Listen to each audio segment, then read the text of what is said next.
Hello everyone. In our last video, we have discussed about the different types of physical features of India, like Himalayan mountain, northern plain, peninsular plateau, coastal plains, island groups, etc. In this video, we are going to discuss how the Himalayas were formed.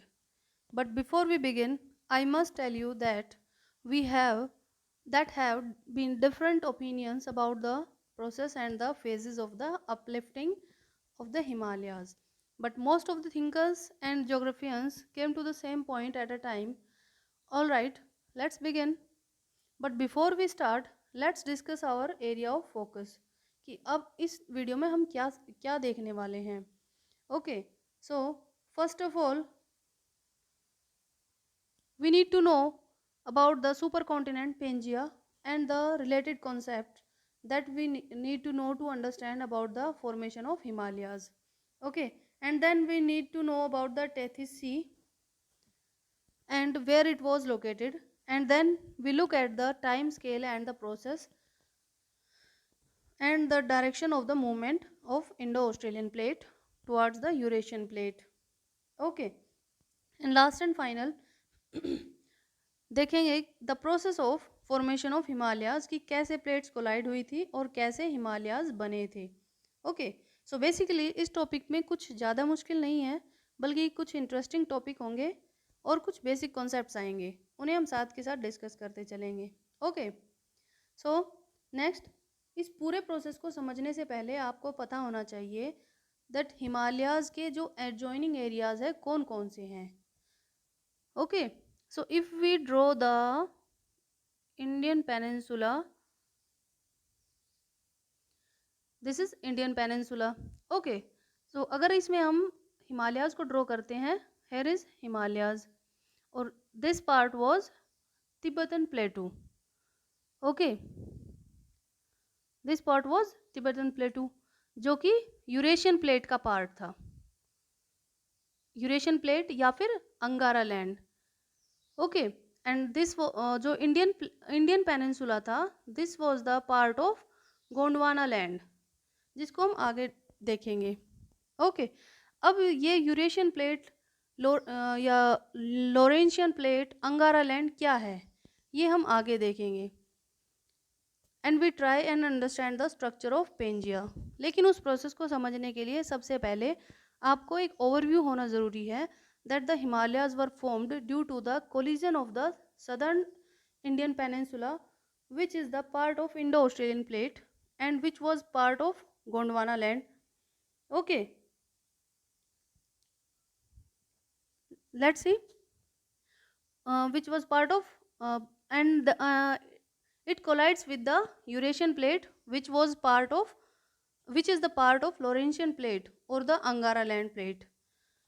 और ये दोनों मिलकर ही इन्होंने एक super continent Pangaea बनाया था, जब ये अलग नहीं हुए थे तब तक.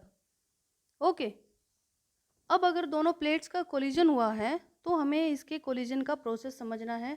अब इसके दो रीज़न हो रहे होंगे कि या तो दोनों प्लेट्स एक दूसरे की तरफ आई होंगी या एक प्लेट स्टैटिक रही होगी, दूसरी प्लेट ने मूवमेंट किया होगा.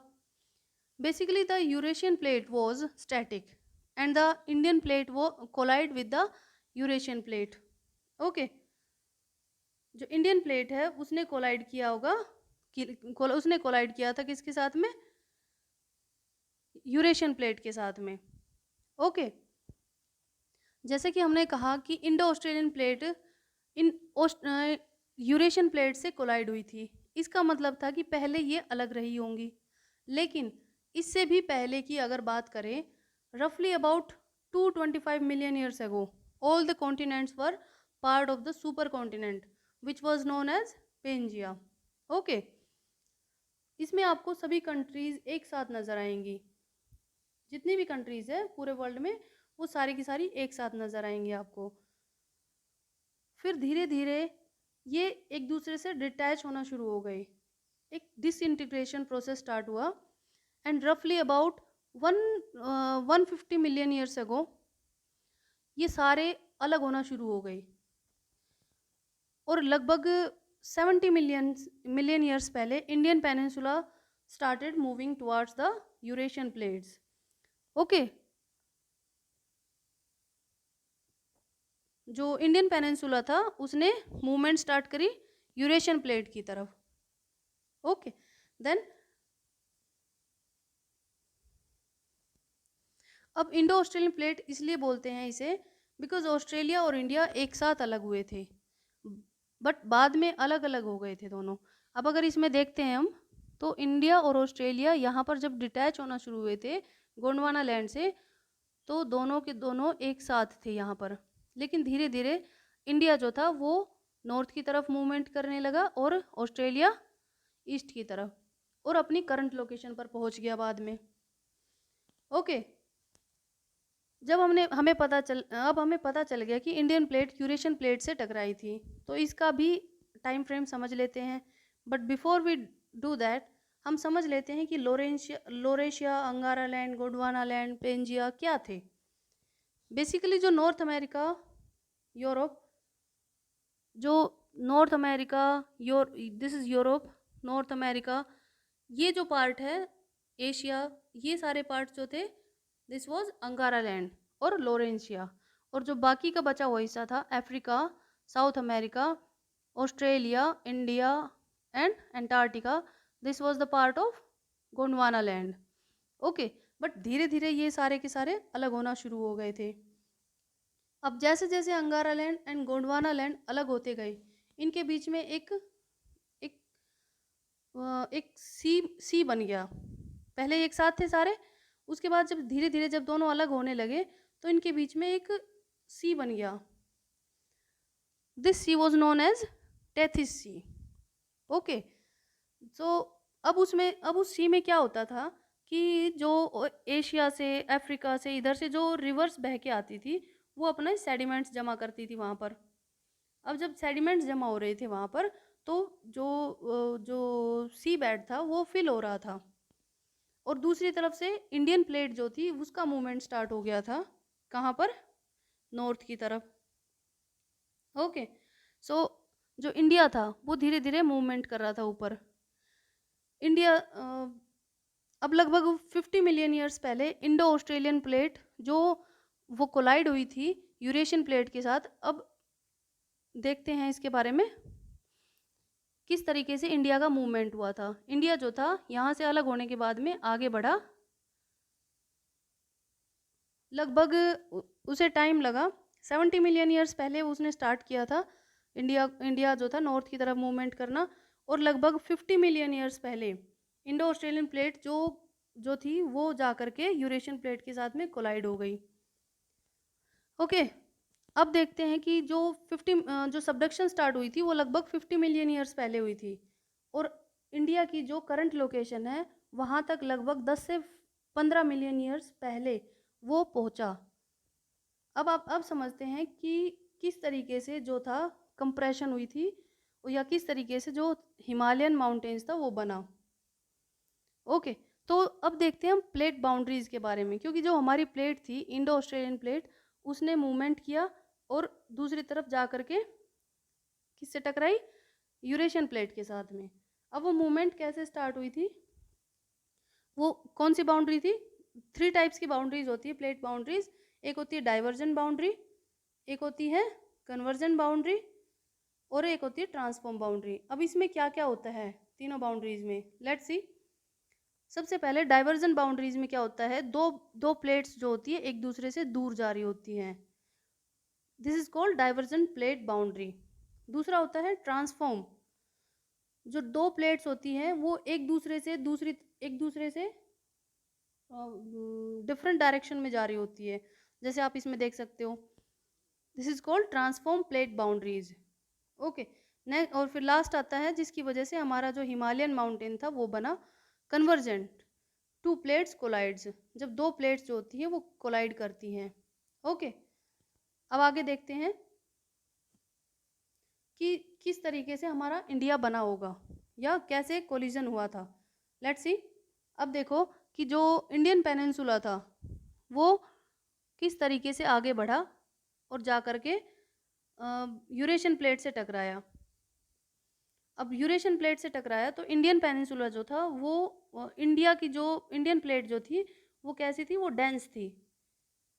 तो जो डेंस होता है या जो जो ज़्यादा हैवी मटेरियल होता है वो क्या करता है, जैसे आप लोगों ने थोड़ा बहुत पढ़ा भी होगा, जो हैवी मटेरियल होता है वो नीचे बैठ जाता है और जो हल्का होता है वो ऊपर उठ जाता है। सो इंडिया की जो इंडियन प्लेट जो थी वो सबडक्ट हो गई कहाँ पर, यूरेशियन प्लेट के नीचे, और वो उसे धकेल रही थी अब ऊपर ऊपर जाने के लिए। ओके, अब इसकी वजह से क्या हुआ कि जो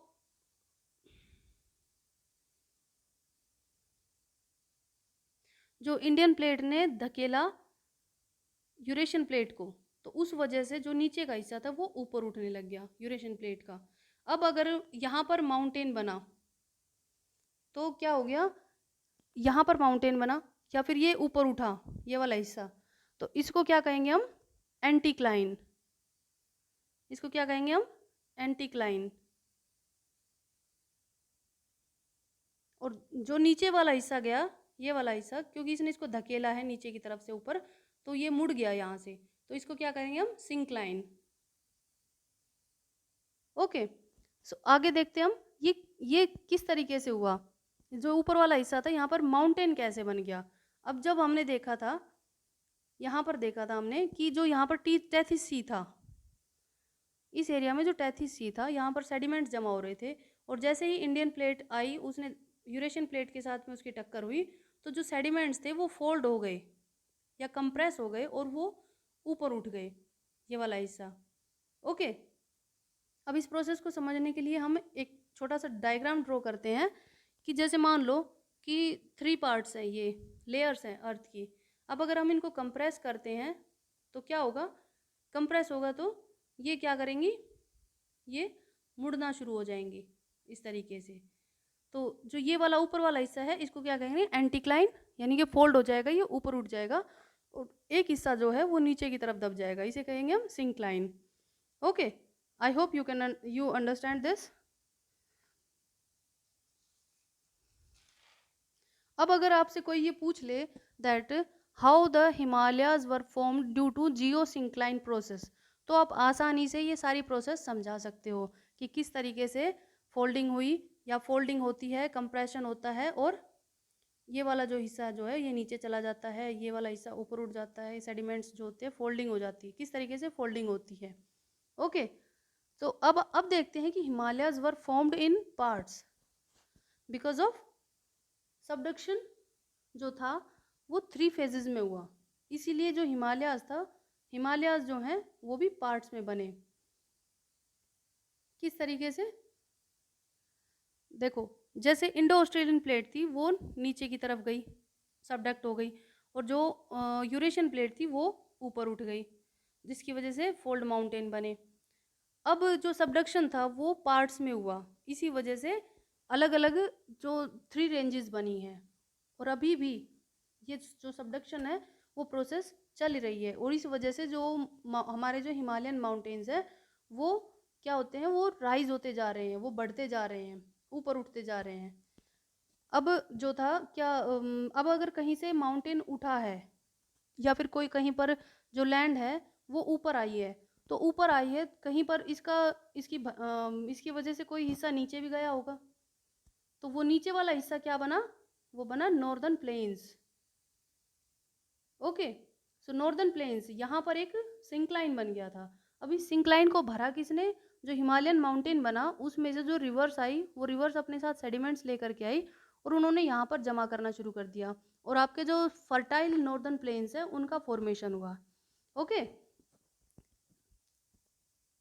तो इस तरीके से आपके नॉर्दर्न प्लेन्स बन रहे थे और हिमालयन माउंटेन्स राइज कर रहा है, बिकॉज जो इंडियन प्लेट है वो कॉन्टिन्यूसली सबडक्ट हो रही है यूरेशियन प्लेट के नीचे, और वो बार उसको लगातार धकेल रही है। ओके, सो इससे इसमें इसके बारे में हम जो बातें बोल रहे हैं कि जो प्लेट्स होती है वो मूवमेंट करती हैं, क्यों करती है भाई मूवमेंट, प्लेट्स होती क्या है, इसके बारे में भी छोटा सा एक टॉपिक है, उसके बारे में जान के चलते साथ में। जो हमारी अर्थ है उस अर्थ क्रस्ट के नीचे क्या है, मैग्मा होता है। अब वो जो मैग्मा होता है उसमें क्या होता है, उसमें कन्वेंशनल करंट्स चलते हैं इस तरीके से, जो कन्वेंशनल करंट्स हैं उनकी वजह से, और जो हमारा जो अपर सरफेस है अर्थ का वो अलग अलग पार्ट्स में बटी हुई है, तो इस वजह से जो प्लेट्स है वो मूव करती है, ठीक है। अब इसके जो पार्ट्स हैं, अब सब लोग कह देते हैं कि जो अर्थ है, जो आज की जो कंट्रीज़ हैं अलग अलग जगह पर हैं, ये सारी की सारी पहले एक हुआ करती थी। हमने सारा डिस्कशन किया कि एक पेंजिया होता था, एक सुपर कॉन्टिनेंट जिसमें सारी कंट्रीज़ एक साथ थी। बट हम इस चीज़ को प्रूव कैसे करेंगे, कैसे करेंगे, हाउ वी प्रूव दिस? इसके बारे में जो हमारे जोग्राफियंस हैं या इन्होंने बहुत सारे एविडेंसेस इकट्ठे किए, जिनमें से एक जो जोग्राफियन थे हमारे बहुत ही फेमस थे, वैगनर, उन्होंने बताया था कि किस तरीके से अगर कॉन्टिनेंटल एजेस जो हैं उनको हम जोड़ेंगे लाइक अ पजल पीसेस, जो कॉन्टिनेंट के जो एजेस हैं अगर हम उन सबको एक दूसरे के साथ जोड़ देते हैं, जैसे साउथ अमेरिका है, इसको अगर हम ऑस्ट्रेलिया के साथ अफ्रीका के साथ यहाँ जोड़ देते हैं, अमेरिका है नॉर्थ अमेरिका, इसको अगर हम थोड़ा सा टिल्टेड करके यहाँ पर यूरोप के साथ जोड़ देते हैं, इंडिया को इधर ले आते हैं, ऑस्ट्रेलिया को यहाँ ले आते हैं, तो ये कम्प्लीटली वही वाली फॉर्मेशन बना देंगे जो एक सुपर कॉन्टिनेंट पेंजिया की हुआ करती थी। ओके, आगे देखते हैं। और दूसरा क्या है, दूसरा है same fossil on the different continents. अब जो अलग अलग कॉन्टिनेंट्स हैं, हमें कैसे पता चलेगा कि जो कॉन्टिनेंट्स है कभी एक भी हुआ करते थे, एक साथ होते थे? तो जो फॉसिल्स आपको अफ्रीका में यहाँ पर मिलेंगे, सेम फॉसिल या सेम जो फॉसिल फ्यूल है या कोयला है या जो भी मतलब फॉसिल्स है, जैसे डायनासोर्स के हो गए या किसी और जीव जंतु के हो गए, तो वो सेम टू सेम मिलेंगे। और यहाँ पर नॉर्थ अमेरिका के इस पार्ट में जो फॉसिल्स मिलेंगे वो यूरोप में यहाँ पर मिलेंगे। ओके, तो इस बात से भी प्रूव होता है। दूसरा, जो क्लाइमेटिक कंडीशंस होती है उसकी वजह से रॉक्स जो बनती हैं वो रॉक्स में सिमिलैरिटीज़ हैं। तो इस तरीके से हम कह सकते हैं कि कभी एक आज जहाँ पर आज हिमालय खड़ा है, उस हिमालय के बनने के पीछे जो इंडियन पेनिनसुला मूव किया था यूरेशिया की तरफ, उसकी वजह से हिमालय बना। और जो इंडिया था वो कहाँ से आया था? अफ्रीका से अलग होकर के। ओके, तो अब अगर हम हिमालय को देखते हैं तो इसकी जो कोलिजन हुई वो ईस्टर्न पार्ट में ज़्यादा हुआ था, वेस्टर्न पार्ट में इसके कंपैरिजन में कम हुआ था। इसको हम कैसे पता करेंगे? बिकॉज वहाँ पर जो इसकी विड्थ है वेस्टर्न पार्ट में वो क्या है?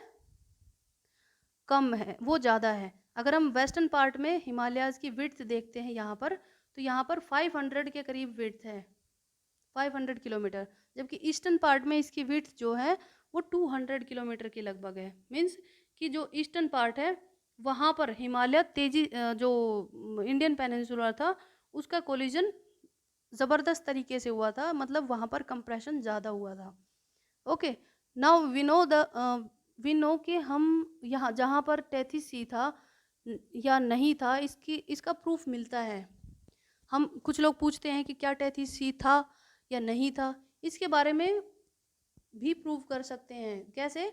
जो माउंट एवरेस्ट है उसके जो सेडिमेंट्स हैं उनकी अगर हमने जांच की गई तो उससे पता चला उसकी जो रॉक्स है वो मेरीन फॉसिल से बनी हुई है, जो समुद्र में मिलते हैं fossils.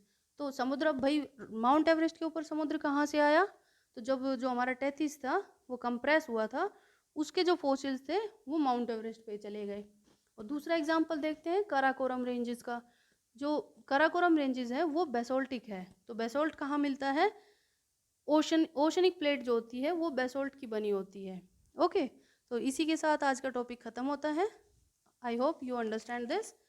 Okay, thank you and have a nice day.